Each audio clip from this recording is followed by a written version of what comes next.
Have you ever published a research article? Definitely.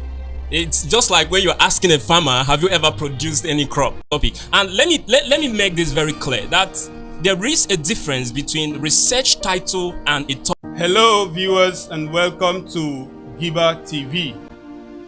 My name is Hansen Pepu. I will be your host for today. We are excited to bring you a very interesting discussion on research. And with me in the studio today is Mr. Gideon Nwabueze. Mr. Gideon Nwabueze is a fellow of the West African Research Association and a past awardee of the same body. He has a wealth of experience in research. He graduated from the University of Benin and also obtained his master's from the Michael Okpara University, Umudike. He's currently a doctorate student of the same university. He has published a lot of research in local and international journals, and he's also the editor-in-chief of a very renowned journal in Africa. So let's welcome Mr. Gideon Nwabueze. Hello viewers, thank you for having me, Dr. Hansen Pepu. Thank you for having me. You're welcome. So Mr. Gideon, we would like you to tell us what research is. What is research? We can say it's an investigation, an empirical or theoretical investigation into an identified issue with the purpose of proffering a solution to that very issue. It's as simple as that. Okay, so what you're saying is that you don't just wake up and do a research. There has to be a problem that you have identified. So where are the common sources of problems that we can identify? Is it in our lives or in our businesses? Can you talk about the common sources of problems that we can easily pick up a research idea from?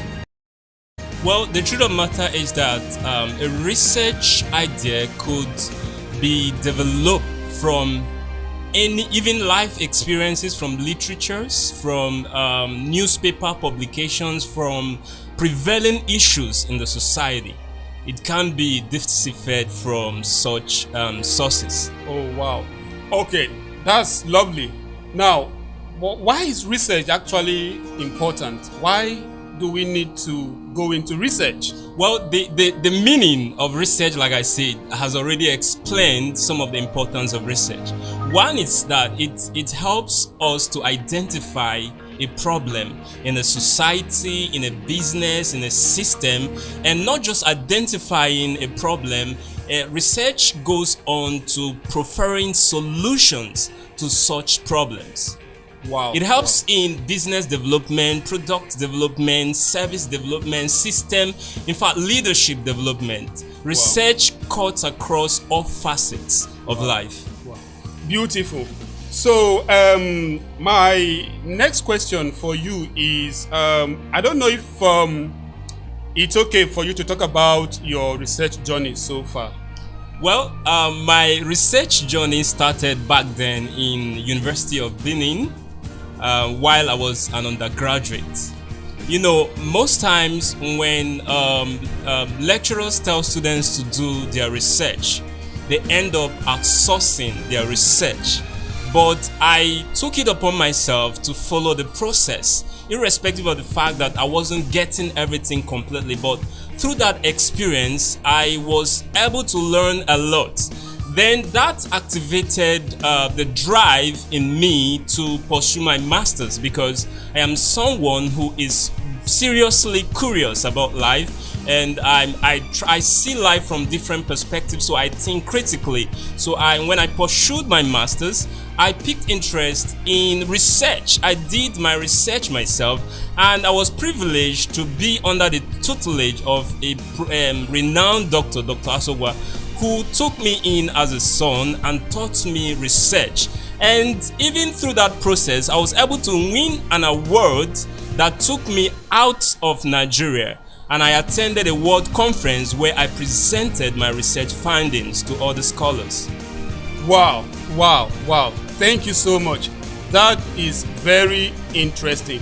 So you're saying that you had this passion from your undergraduate days? Definitely.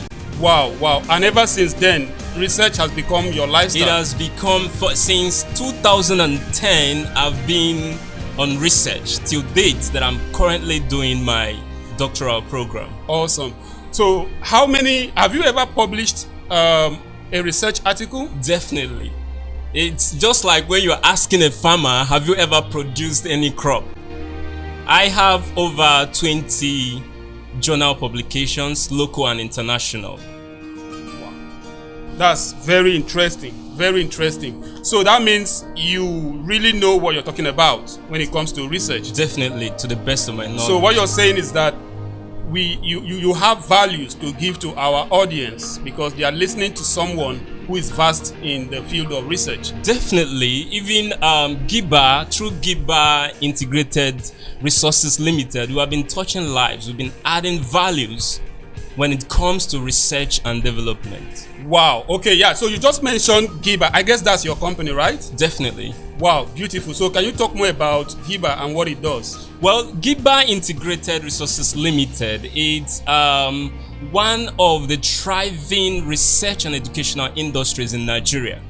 And we are basically into research support for organizations and students. We are also into coaching people, teaching people about research, trying to train staff of various organizations on how to manage systems very well. And we have this curiosity to see that organizations prosper under our services.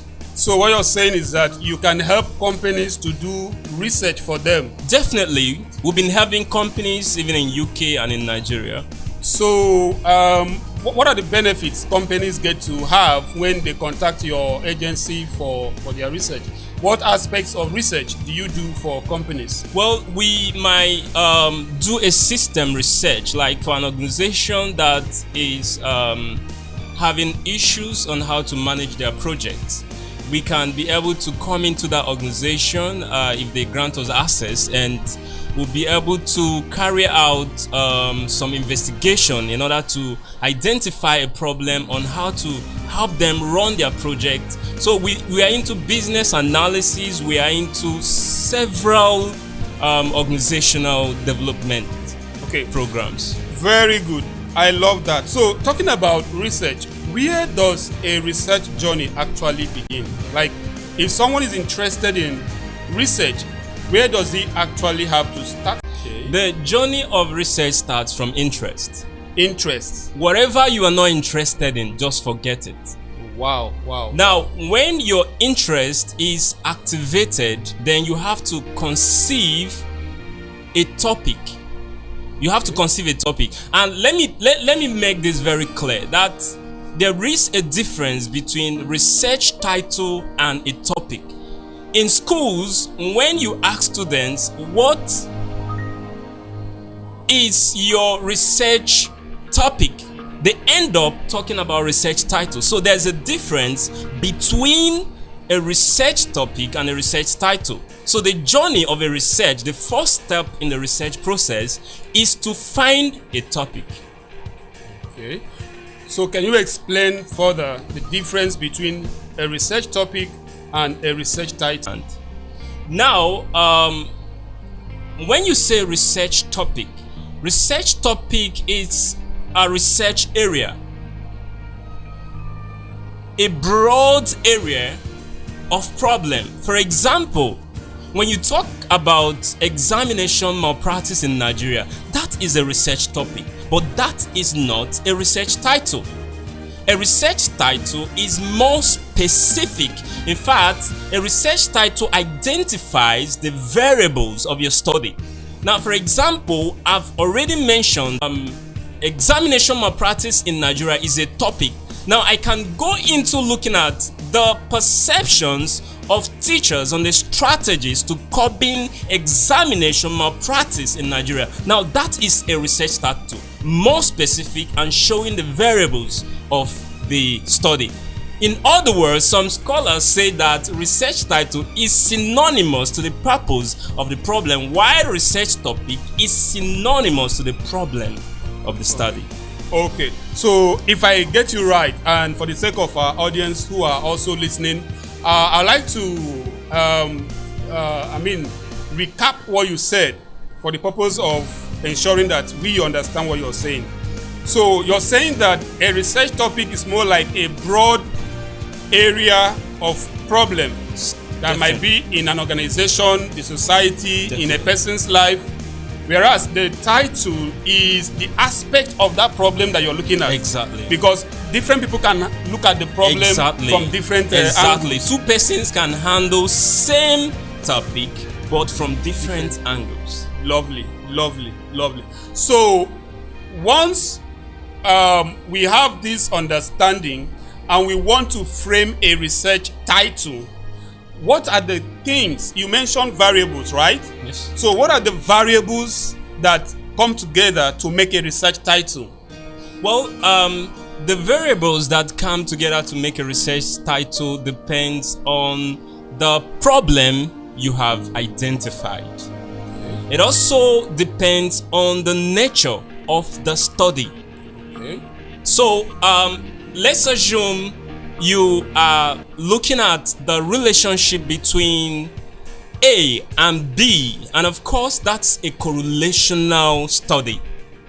Now you have to understand that in this title you have two variables. Now the two variables, you may not really spell them out as dependent or independent variable, because correlational studies actually do not study cause and effect. But when you're doing experimental studies, or when you're talking about cause and effect studies, that is when you begin to have independent variable and dependent variable, because you manipulate the independent variable to get a result on the dependent variable. Okay. Now, can you talk in terms of examples, and also considering the specific nature of a problem? Let's say the problem is in Rivers State. How can you frame a research topic that captures where the problem is located and the components that need to be solved through that research? Okay, for example, there's a national issue, not just even Rivers State, oil spillage. Now, when you talk about oil spillage, we know that we don't have oil wells everywhere. Let's assume you have oil spillage as a topic, and you decide to government interventions on reducing oil spillage, maybe in Ogoni lands, right? That is specific, that's a title. Now, when you do that, you have to review literatures and see the extent to which studies have been carried out on this very title. Now, when you review the extent to which studies have been carried out, now you'll be able to identify gaps that your study will fill, so that you will not end up ruminating over other scholars. Assuming that now you identified a problem, you came up with a topic, and you've looked at a suitable title. You now have a title, okay, which is how you want to solve the problem. Now, what are going to be the basic things you need to consider in producing the background of this? The background of a study includes one, introduction, the rationale, the aim, research questions, and specific objectives. So now you have to let's assume you have discovered the extent to which studies have been carried out, and you have identified your problem and all that. Now you have to check your titles and know the variables of your research titles, because there has to be a sharp and critical conceptualization of the variables in the introductory aspect. Then finally, at the rationale, I'm just doing a quick summary because these are issues that can take us so much time to discuss. Now finally, in the rationale, you'll be able to properly identify that problem your study seeks to fill. Why is your study necessary? What gaps exist in literature? What gaps exist in real life? What gaps do your study tend to cover? Now, when you are able to identify these gaps, specific gaps, now your specific gaps will definitely culminate into your research aim, questions, and specific objectives. Okay, so talking about research gaps, all right? Now, a study may have been carried out in China, and there are findings and there are solutions, and these solutions are being implemented and they are getting results. If we take the same study and the result and the solution and apply in Nigeria, are we going to get the same outcome, or is there a contextual underpinning that can affect the implementation or the outcome of such research? Well, the truth of the matter is that one can actually localize the finding of a research in another country, but you need to properly understand the context of that research.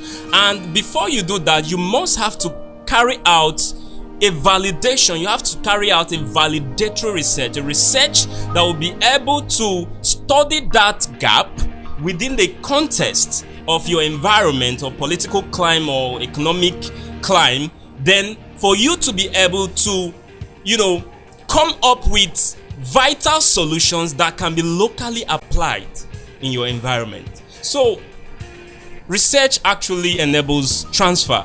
Okay, thank you very much. And the next thing I would like you to talk about is sometimes, let's say students in the universities, they get to have this misunderstanding between significance of the study and study justification. So I'd like to throw more like, are they different or are they the same? What's the difference between them if they're not the same? Okay, now the truth of the matter is that I've seen where some students, even well-seasoned scholars, use these things interchangeably. But justification of the study and significance of the study, they are distinct. When you are talking about justification, that sounds more like the rationale, why your study need to be carried out. Why? Okay. Right? Now, when you talk about this, the significance of your study delves into understanding what and who your study will benefit. What would they benefit? How would they benefit? That actually portrays the significance of the study. So, just as a recap, you are saying here that your justification is about why you need to carry out a study. Definitely. While the significance of the study is about what the benefit will be. Definitely. And who will benefit. Definitely. Oh, beautiful. Okay, and how. And how they will benefit. They will benefit. Okay.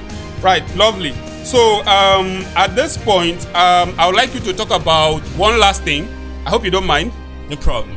All right, so when we talk about scope of study, sometimes people think of scope as geographical. Like, this study is about Nigeria or Rivers State. Is that true, or is there more to scope? Well, there is more to scope, but you've already given us the geographical scope, because we have geographical scope and we have theoretical scope, and then we have gap scope. Now, it depends on the study you are carrying out. When you talk about geographical scope, if you are carrying out a study in a particular local government, in a particular continent, in a particular nation, in a particular state, in a particular local government, in a particular community, that is your geographical scope. Now, when you talk about theoretical scope, it's definitely what your study will cover, because your study must not cover everything. That reflects on your research aim, your purposes. Then we also have population scope. What group of population are you studying, male or female? So there are several types of research scope. Okay. All right. So thank you. I think that we've done justice to the topic for today, but subsequently we'll be delving into other aspects of research.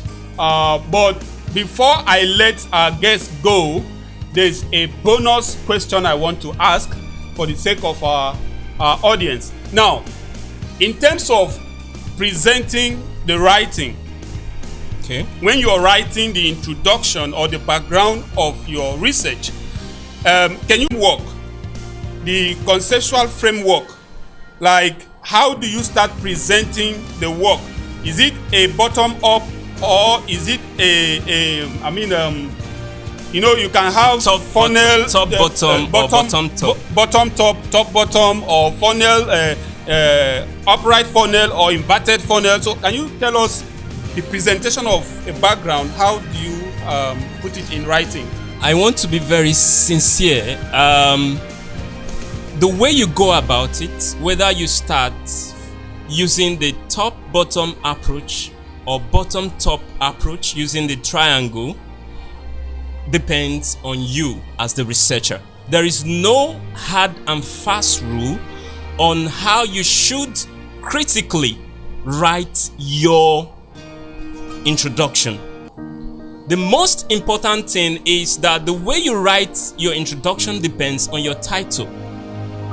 You may start from the top-bottom approach by looking at the global issues, the national issues, and even societal specific issues. Now, before you'll be able to narrow it down to the particular thing you want to write about. So I feel that when you want to write a background to a study, you first of all understand your title, understand the variables, then critically write out the thoughts or the variables within your title and be able to arrange them logically. Because some people do not have a good start in their introduction, and they don't always have a happy ending in their introduction. Wow. Starting your introduction well is important, and ending well is also important. Okay. Thank you, Mr. Gideon. We really appreciate you today for coming around, and we hope to have you again in our next session. Thank you. Thank you.